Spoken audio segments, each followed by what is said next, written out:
तासगाव तालुक्यातील तुर्ची येथील शेतकऱ्यांनी गाव नकाशावरील रस्ता तात्काळ खुला करण्याच्या मागणीसाठी सुरू केलेले अन्नत्याग आंदोलन आज 4थ्या दिवशीही सुरूच आहे। माननीय तहसीलदार यांनी उपोषणस्थळी भेट देऊन आंदोलनकर्त्यांशी चर्चा केली। चर्चेदरम्यान आंदोलनकर्त्यांनी आपल्या मागण्यावर ठाम भूमिका घेत प्रशासनाकडून तातडीने निर्णय घेण्याची मागणी केली। मात्र तहसीलदार यांनी कोणताही ठोस तोडगा न काढता केवळ तोंडी आश्वासने दिल्याचा आरोप आंदोलनकर्त्यांनी केला असून हा वेळ काढूपणा मान्य नसल्याचे स्पष्ट केले।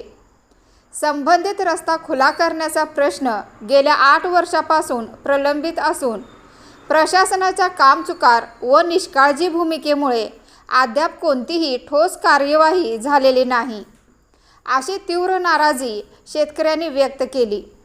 तसेच या प्रकरणात प्रशासनाने जबाबदारी स्वीकारून तात्काळ निर्णय घ्यावा, अन्यथा आंदोलन अधिक तीव्र करण्याचा इशाराही आंदोलनकर्त्यांनी दिला आहे।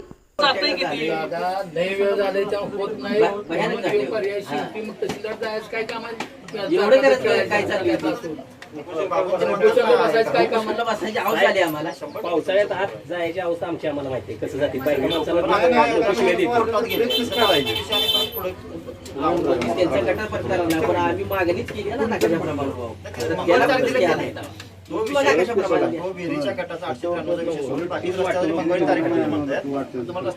आता बघितलं हे होत नाही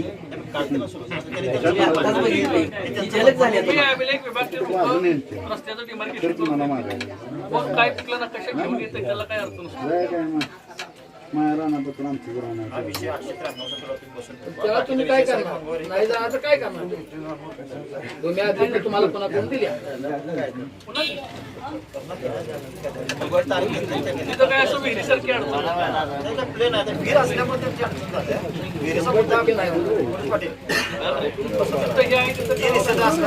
एक मालक असता विजेचा उपचार झाला ते निश्चित झाला।